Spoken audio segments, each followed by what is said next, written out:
trust. Okay guys, I'm going to be checking out on this beautiful video how Finland became the world's happiest country. So let's get right into today's reaction. Look at this miserable, terrible, awful country. I would hate to live here. Wait, no, that's Canada. Look at this cold, dark, isolated country. I would also hate to live here. Oh wait, this is apparently the happiest country on earth, Finland. This is the happiest? Can you imagine how miserable the rest of the world must be? And they're the happiest by a pretty wide margin. Here's the rest of the list and then BAM! Finland jumps way ahead of Denmark to first place. So what can we learn from Finland for us non-Finns to be happy too? Let's look for some clues so we can stop crying and maybe cheer up for once. Are they happy from their climate? Now you might be thinking, what are you talking about? Of course it's not their climate. This country is full of blizzards, rain, permanent nighttime, at least long winter nights in the south, and mosquitoes. So many mosquitoes. But out of the top 10 happiest countries on earth, pretty much all of them. Africa, because of the heat that we have, Tropical, no, the tropical areas. the how do I put it? The kind of grass we have and the soil texture. Yes. That's a good place for Mosquitoes to survive So, and to breed. I'm literally surprised that even in the cold, You can still. With the eyes. how do they survive? Wow. Ah. Are cold. The happiest hot country is Australia and it's all the way down at 11th. Maybe there's something to a cold breeze to make someone happy. But our theory is not always true. Hot Costa Rica is happier than lukewarm Britain, and boiling Saudi Arabia is happier than hot Italy. So even though the weather might not influence happiness that much, the environment might. Finland is a wooded country. It's got a lot of bush. A whole 2/3 of the country is forest. That might have been relevant in the 1800s, but it's the 2000s now. Most people don't live in the woods. They live in cities. At least 85% of Finns do. But hold up, look at these pictures of their cities. Why are there trees? Why is there water? Cities are supposed to look like this. Road, stores, skyscrapers, road, more road, smog, road. It's not supposed to have nature. But the average Finnish city uses 30 to 40% of its space for what it calls green space, including Helsinki's 52 nature reserves, Tampere's green shorelines, and Jyväskylä's green ring.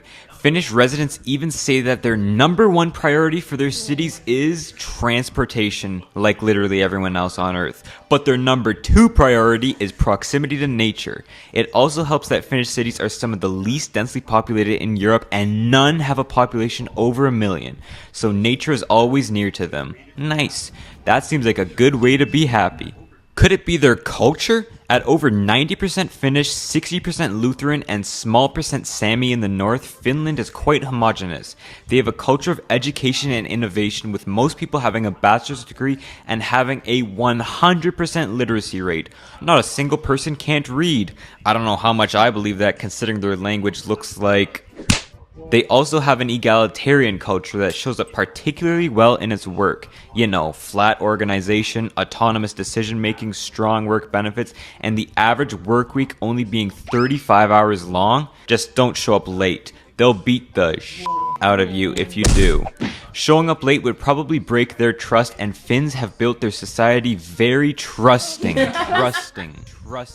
Maybe the cold and 6 centuries of foreign rule forced the Finns to rely on their neighbor, can't do much alone when outside looks like this, and can't go alone when your Swedish ruler drags you into another war. Or maybe they're just trusting because of the... Yeah, is that not a bear? Yeah. So like that's like the symbol of Finland.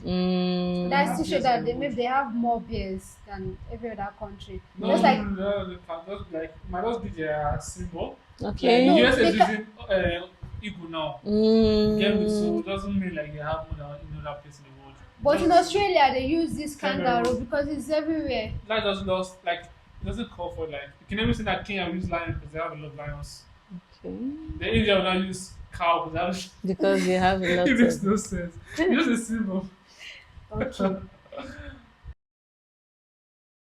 low crime rates and economic security the Finns have. So could it be security that makes the Finns so happy? Usually worrying about fighting a war or having your house robbed when you're gone or stepping outside and getting immediately shot is not great for your mental health. And Finland is a very safe and secure country, having their crime rate since the 90s, having a 0.2% poverty rate, 100% electricity access, and a very long life expectancy. Their biggest crime contributing to that tiny rate? It was traffic offenses. Demographically, they're also fairly secure at 5.5 million people, expected to fall to around 5 million by 2100. That's not too big a drop, not like some of the drops in population other European nations are expected to face.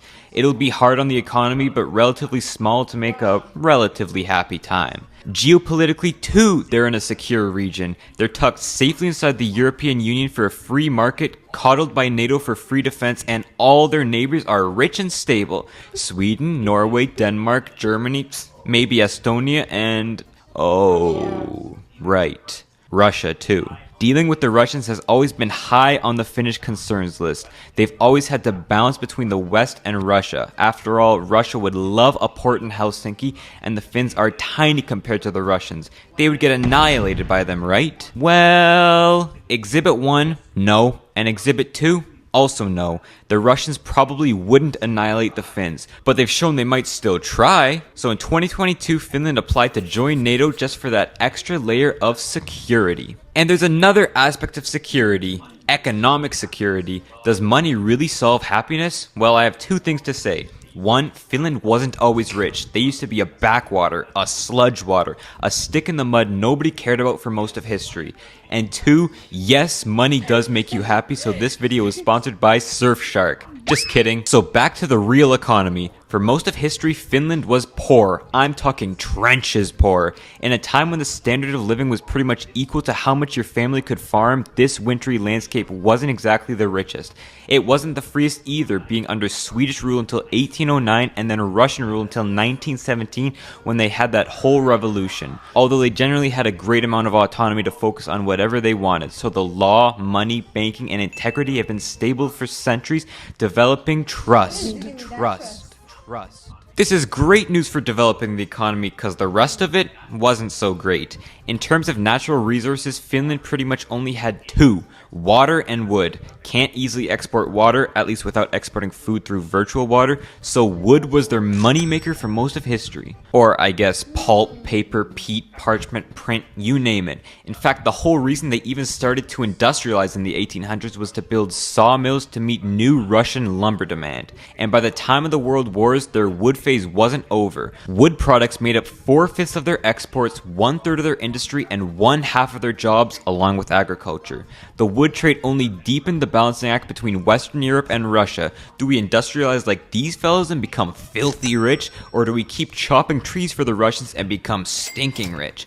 Well, they had no time to think about that because the Russians invaded them in 1939. The Winter War might have prevented a communist government, but it also meant they lost nearly 70,000 men, 10% of their territory, and were forced to pay reparations. Bummer. So during the Cold War, not wanting to repeat that whole mess again, the Finns officially stayed neutral, although definitely leaned more to the west than the east from this sour relationship.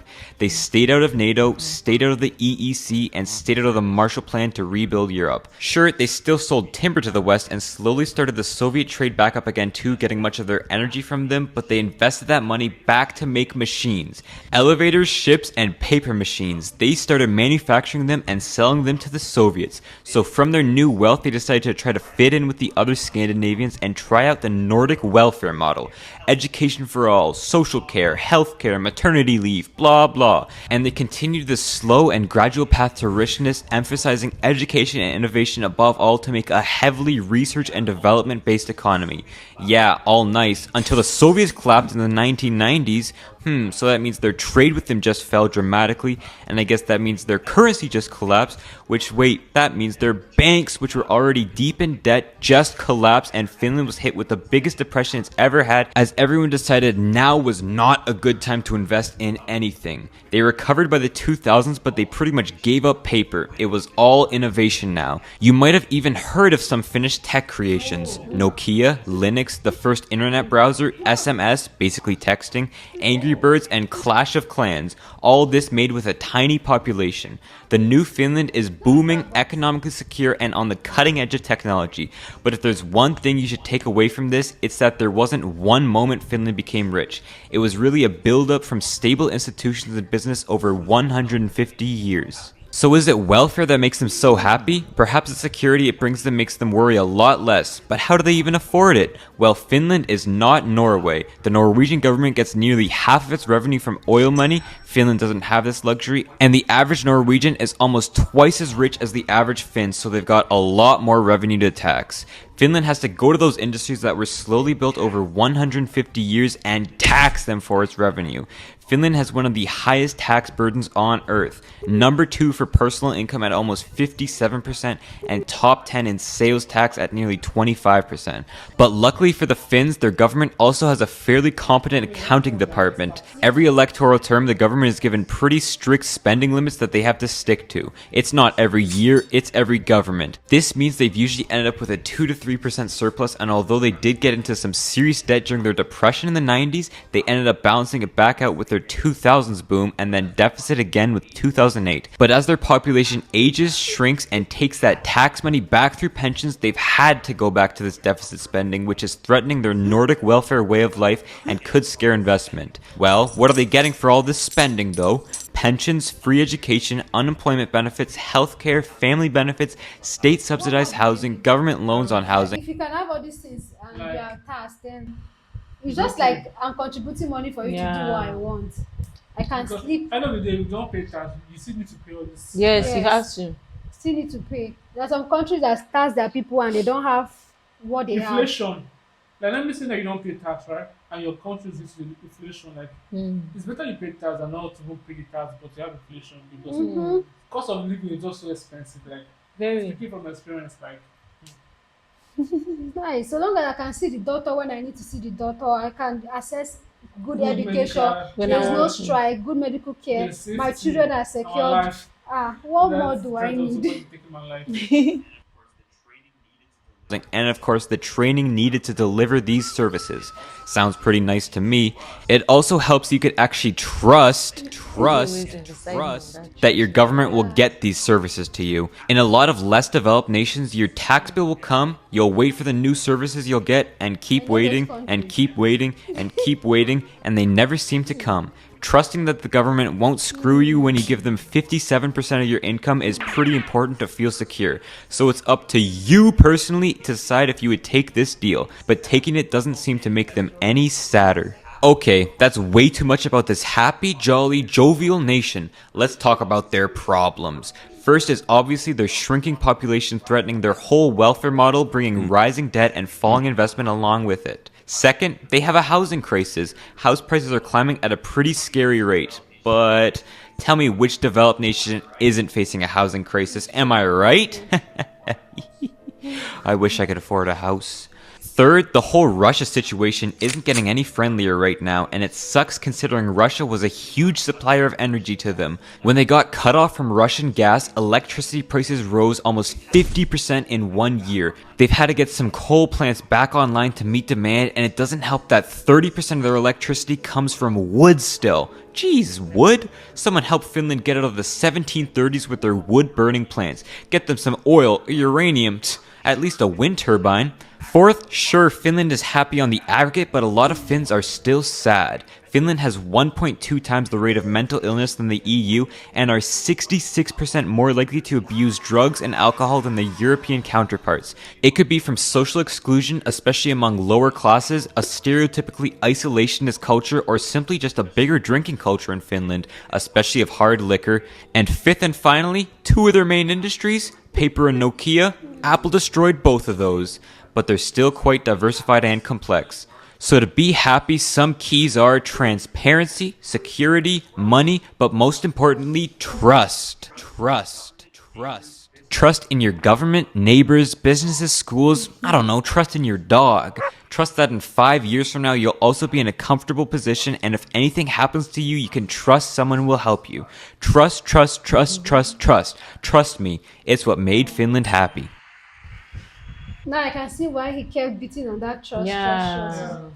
is actually, if you can trust your government, then you are covered. You're covered for you. You are safe.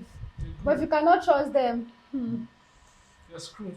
you have nothing to say about it. Yeah, I trust everything for you Yeah. guys. And then their problems are, some of them can be solved, like the population part of it.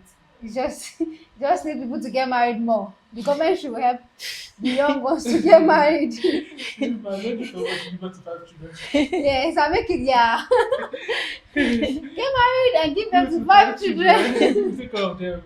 And then the government will take care of the children. Yeah. That will Because actually it's solve not it. even to a lot of children Yeah. because of raising Yes, children. children abroad. And you The know, mental health as a person too. That's that play a role too. you can imagine how, Nigeria, we have high number of youth. Yeah. But if you go outside, count the number of youth you see. Like, you need that internet to actually communicate with people of your age. Sometimes you need to join the club. Sometimes, and then imagine a country where they just can't see, there are few. It's kind of like depressing. If you're not the outgoing type, you can actually be indoor, and nobody will even know We'll that you even know. exist. That's true. So That's true. it's like that. Thank you guys for sticking with us. We really appreciate. Tell us what you think about this video on the comment section, and please do not forget to like, comment, and subscribe to my YouTube channel. See you next time in my next update. Bye.